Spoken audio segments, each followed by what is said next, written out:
दोस्तों, आप सबको स्वागत है हमारे यूट्यूब चैनल ईपीएस स्टडी में। और आज हम बात कर रहे हैं पॉलिटी की तीसरी क्लास की। तो इसमें आज बात हम कर रहे हैं भारतीय संविधान की अनुसूची। तो आज में हम बात कर रहे हैं क्या कि भारतीय संविधान की अनुसूची की बात आज हम करने जा रहे हैं। तो आज हमारी तीसरी क्लास है। अगर इससे पहले आपकी 2 क्लास हमारी नहीं देखी तो जाके देख सका तो हमारे यूट्यूब चैनल पर पढ़ी हैं। तो चलो बढ़त हैं हम आगे तो देखते हैं। तो सबसे पहले हम देख रहे हैं कि भारतीय संविधान की अनुसूची। तो अनुसूची को लाभे को कारण कारो भारतीय संविधान में अनुसूची का जोड़ने की वजह का रही। तो इसकी वजह सबसे वजह की जा है कि संविधान में संशोधन करते समय सरलता लाने के लिए अनुसूची रखी गई है, ताकि संविधान में संशोधन अच्छे से सरल तरीका से हो पावे। वह प्रावधान जो संविधान के किसी भी भाग में सम्मिलित नहीं हुए उनको अनुसूची में रखा गया है। तो दूसरी डेफिनेशन आप जा भी दे सकते हो कि जोन किसी प्रावधान को ठीक है कोनो भी भाग में नहीं दाऊगा, कोनो भाग में उल्लेख नहीं करूँगा तो हमने अनुसूची में को उल्लेख कर दो। अगर बात करें तो प्रारंभ में अनुसूची जब संविधान बनू तो 8 थी, लेकिन अब वर्तमान में अनुसूची की संख्या कितनी हो गई है? बढ़ के 12 हो गई। तो 8 से अब कितनी हो गई? 12 हो गई। तो ई के बाद बात करते हैं हम अनुसूची 1 की। तो अगर बात अनुसूची 1 में देखें तो इसमें भारत के क्षेत्रीय विस्तार को बताया गया है। तो क्या को बताओगे? भारतीय क्षेत्र के विस्तार को बताओगे है, या संघ राज्य क्षेत्र के विस्तार को बताओगे, या फिर इसको हम कह सकते हैं कि भारत के राज्य व केंद्र शासित प्रदेशों की सीमाओं, क्षेत्रफल व नामों का विस्तार का उल्लेख करोगा है इसमें। तो भारत है तो भारत के जो राज्य हैं और केंद्र शासित प्रदेश हैं उनको क्षेत्रफल कितने हैं, उनकी सीमाएँ कितने कितने लगत हैं, ठीक है, उनके नाम का है, तो इन सबको विस्तार या उनको उल्लेख काय में करूँगा? अनुसूची 1 में करूँगा है। इसके बाद हम बात करते हैं अनुसूची 2 की। तो अनुसूची 2 में सरकारी अधिकारियों द्वारा पद ग्रहण के पश्चात प्राप्त किए जाने वाले वेतन व भत्तों का उल्लेख करूँगा है। तो हमारे जो सरकारी कर्मचारी हैं उनके पद ग्रहण के पश्चात उनकी का वेतन हुई है, उन्हें का भत्ता मिले है, इसका उल्लेख अनुसूची 2 में करूँगा है, ठीक है। तो चलो बढ़ते हैं हम आगे अनुसूची 3 को देखते हैं। तो अनुसूची 3 में अगर बात करें तो इसमें सरकारी अधिकारियों द्वारा पद ग्रहण से पहले ली जाने वाली जो शपथ होते हैं उनको उल्लेख करूँगा अनुसूची 3 में। लेकिन इनमें भी एक अपवाद है, जो हमारे राष्ट्रपति महोदय हैं इनकी जो शपथ को उल्लेख है वो अनुच्छेद 60 में करूँगा, वो अनुसूची 3 में नहीं करूँगा, ठीक है। तो जो क्वेश्चन आपके पेपर में पूछो जा सकता है कि अनुसूची 3 में किस की शपथ का उल्लेख नहीं है, तो वो है राष्ट्रपति हमारे महोदय, ठीक है, वो है राष्ट्रपति महोदय हैं। अनुसूची 4 की बात करें तो इसमें राज्यसभा में भारत के राज्य व केंद्र शासित प्रदेशों का प्रतिनिधित्व। तो कौन से राज्य से कितनी राज्यसभा सीटें ने, कौन से राज्य से और कौन से केंद्र शासित प्रदेश ने कितनी राज्यसभा सीटें ने, तो इनको उल्लेख अनुसूची 4 में करूँगा है। और अगर अधिकतम हम राज्यसभा में अधिकतम की बात करें, अधिकतम सीट कितनी हो सकता तो 250, लेकिन वर्तमान में हमारे पास अब कितनी हैं? 245 राज्यसभा की सीटें हैं, ठीक है। तो वर्तमान में अब कितनी हैं राज्यसभा की सीटें? 245 हैं। इसके बाद बात करते हैं अनुसूची 5 की। तो अनुसूची 5 में अनुसूचित क्षेत्र व अनुसूचित जनजाति क्षेत्र के प्रशासन का प्रावधान।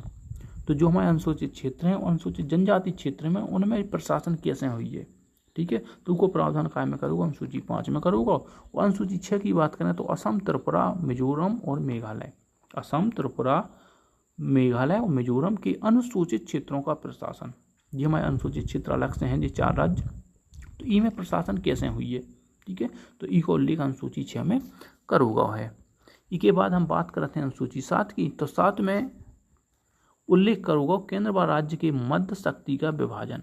तो जो हमारा केंद्र है और जो राज्य है उनके बीच शक्ति को विभाजन हुई है, कौन सा कानून तुम बनाओ, कौन सा कानून हम बनाए, इसके बाद तो इसको उल्लेख काय में करूँगा? अनुसूची 7 में करूँगा है।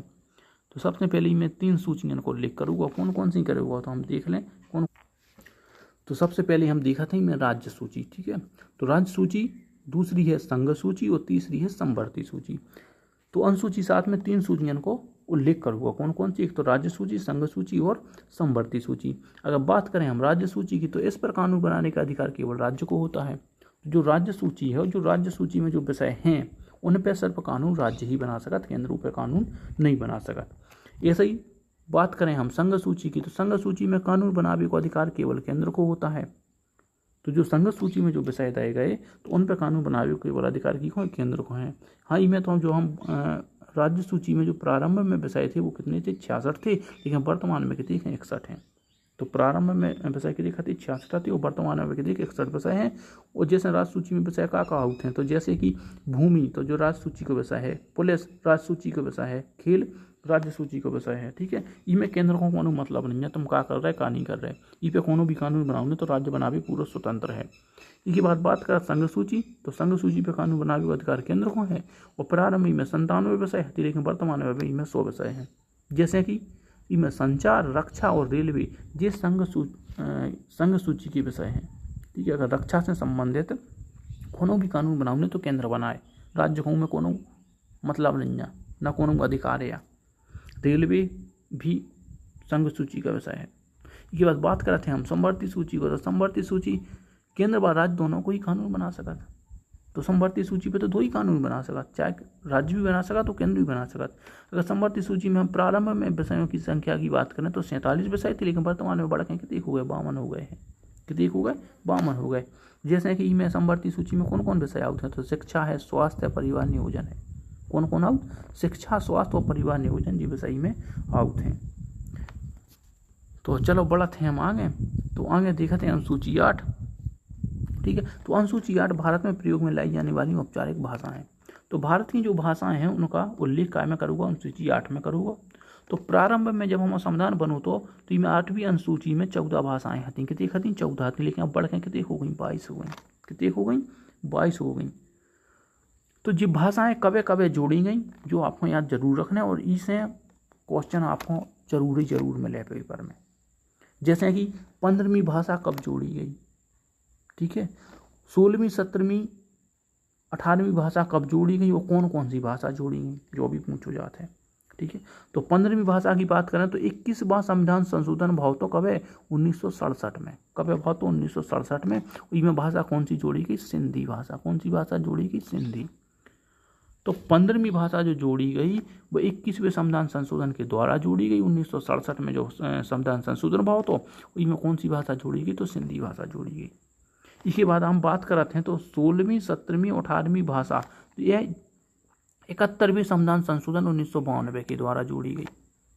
कौन सी, 71वें संविधान संशोधन 1992 के द्वारा जोड़ी गई। और ये 3 भाषाएं कौन कौन थी, तो नेपाली, मणिपुरी और कोंकणी, ठीक है। नेपाली, मणिपुरी और कोंकणी। इसको नमक के नाम से याद रख सकते, ठीक है, नमक।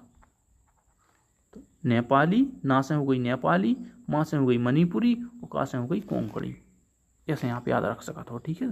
इसके बाद बात करते हैं हम 19वीं, 20वीं, 21वीं, 22वीं भाषाएं कब जोड़ी गई, तो 52वें संविधान संशोधन 2002 के द्वारा तो जोड़ी गई। और कौन कौन सी भाषाएं, तो मैथिली, बोडो, डोंगरी और संथाली। कौन कौन सी, ये 4 भाषाएं कौन कौन सी जोड़ी गई, तो मैथिली, बोडो, डोंगरी और संथाली। तो इस प्रकार से जो 14 भाषाएं से कितनी भाषाएं हो गई, 22 भाषाएं हो गई। तो अब 8वीं अनुसूची में कितनी भाषाएं वर्तमान में, 22। लेकिन अगर पूछे जब संविधान बनो तो जब कितनी आती, 14 आती। तो कौन सी भाषा कब जोड़ी गई, जो तुम याद रखियो, ठीक है। तो चलो बढ़ते हैं आगे। तो आज हम क्लास इतनी तक रोकत हैं, ठीक है। आज हम क्लास इतनी तक रोकत हैं,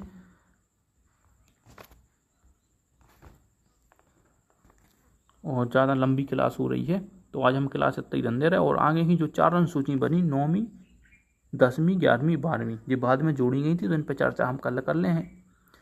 तो अगर वीडियो अच्छी लगी तो लाइक कर दो, अगर वीडियो अच्छी लगी तो लाइक कर दो, और कछु अगर क्वेश्चन तुम्हें डाउट हुए तो मैं कमेंट जरूर कर दियो, और शेयर कर दो अपने दोस्तों के साथ। और अगर चैनल को सब्सक्राइब नहीं करूँ तो सब्सक्राइब कर जरूर कर लो, ठीक है। तो ऐसे ही वीडियो हम आपको बुंदेलखंडी भाषा में बिल्कुल ले आए, बिल्कुल शुद्ध बुंदेलखंडी, ठीक है। लेकिन चैनल को सब्सक्राइब जरूर करो, कम से कम 3 दोस्तों को सब्सक्राइब करवाओ, जा गारंटी तुम्हारी है, ठीक है। तो जय हिंद, चलो मिलते हैं अगली क्लास में, ठीक है।